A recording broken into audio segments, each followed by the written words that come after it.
When you think of Batman, you think of Gotham. And when you think of Gotham, the faces of all those many eccentric villains come to mind. Two-Face, the Riddler, and of course, the Joker. But what if I told you there was a villain far more sinister, far more disturbing than any of them, who has fallen to the wayside as the universe of Batman has evolved over time? At this point, he's practically a lost character. I'm talking about the Smoker. The Smoker, he's just like this greying middle-aged bloke, wrinkles on his face and the onset of balding upon his head. He looks about 50, but really, he's in his 30s. As you might be able to guess, he's always smoking, whether it's cigarettes or cigars. No vapes though, none of that gay shit. The clouds that precede his coming aren't made of that inauthentic vapor shit. It's pure smoke. It's for real. Have you ever wondered why there's an ever-present smog lingering over Gotham, polluting the residents and generally reducing the quality of life for everyone who lives there? It's because of the Smoker. It's all he's doing. His general apathy that causes him to spend all of his time smoking is infectious. So infectious that it's reflected in this metaphor of a thick cloud of smog engulfing all others. It's present across the whole city, but when he is near, the smoke becomes much thicker. Within this, people start coughing. They cannot find any oxygen in the air and they pass out. The Smoker walks through this unaffected. It's his natural habitat. The Smoker, he doesn't have any sort of grand plan like other villains do. All he wants is to be able to continue smoking. But of course, at the rate that he's smoking, he's not only fucking up his environment, but the whole world as well. That's why he's a threat. The Smoker has abilities that could be likened to superpowers. First of all, there's his lung capacity, which is much larger than the average man's. Of course, his resistance to the smoke itself as well. I point this out to show that there is potential in something here. Potential for the Smoker to be used as an example to suggest that smoking is actually good for you. It can be framed as a thing that gives you superpowers. And so with this in mind, Big Tobacco began to sponsor the Smoker. They used him as something of a mascot, a marketing device to get people hooked. And if they believe they're actually doing themselves a service by smoking, then they won't strive to or even want to quit. This is how the Smoker is able to get such a large stock of cigarettes as well, and how he can live in such general ease, not having to do anything except smoke. The Smoker himself feels no sort of real allegiance with the people who sponsor him though. He's just using them to get what he wants. Endless supply. Even with this endless supply, he still raids the local offie for cigs, because the supply they provide him simply isn't enough. His smoke cloud knocks out everyone in the offie, the shopkeep himself, so he just jumps back behind the register, takes all the ciggies he can carry. They send squads into his cloud with gas masks, but they can't see through the thick fog of smoke, and the Smoker just rips them off their faces. They have to start coming with thermal vision and shit, but they're in his habitat, and he always bests them.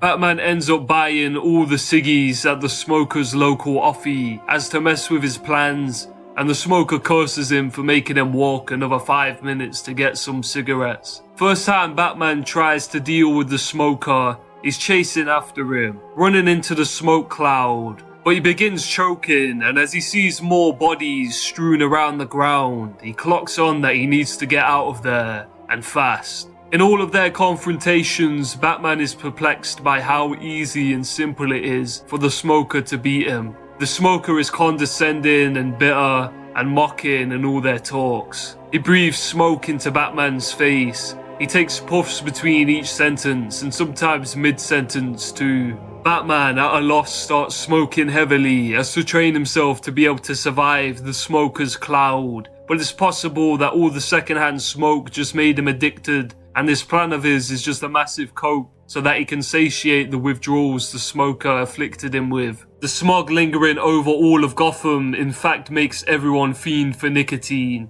It's part of the whole scheme of Big Tobacco. It's evil shit really. Batman, smoking up all these cigarettes in pursuit of stopping the Smoker, he develops stage 4 lung cancer in a sick twist of irony.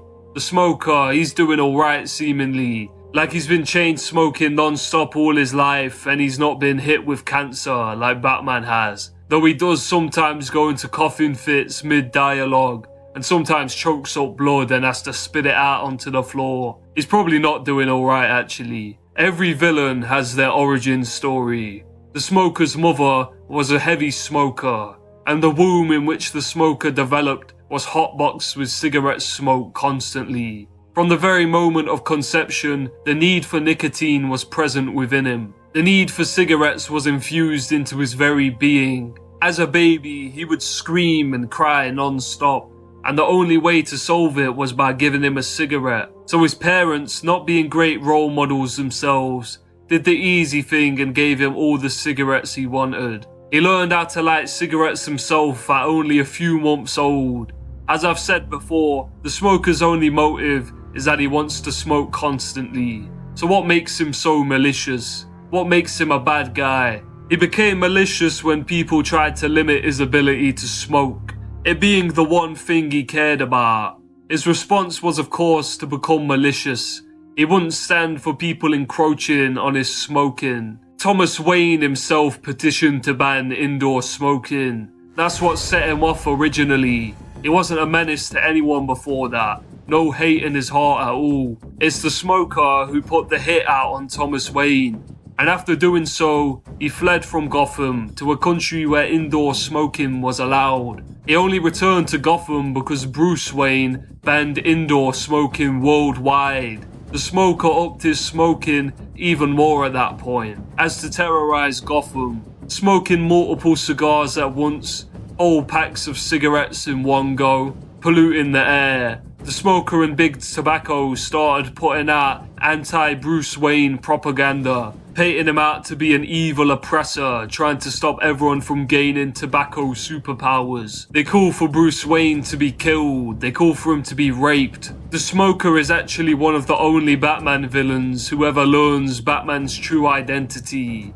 He puts the pieces together, he connects the dots. It is announced to the world that Bruce Wayne has cancer, at a similar time that the smoker also realizes that Batman has cancer because he saw him coughing up blood onto the ground. He starts thinking about how it would make sense if Batman was Bruce Wayne. I mean, up to this point, the smoker has only seen Batman as a pesky fly who defeats himself. But it would make sense that Batman would be so adamant at going after him if he was Bruce Wayne, as the smoker's smoking habits really piss Bruce Wayne off. What really puts the nail in the coffin though is that Batman starts smoking bat cigarettes, and in a moment where Bruce Wayne slips up, he goes out for a cigarette but doesn't realise that he's smoking a bat cigarette. And the smoker sees this when he's watching Batman from afar with his binoculars, because he had been watching him to see if he could confirm his suspicions, and confirm them he did.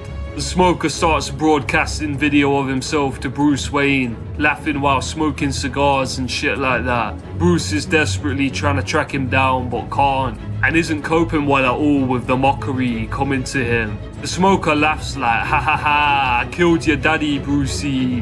This only infuriates Bruce further, and he has to fight the stirring desire for vengeance within himself, being a pacifist and all.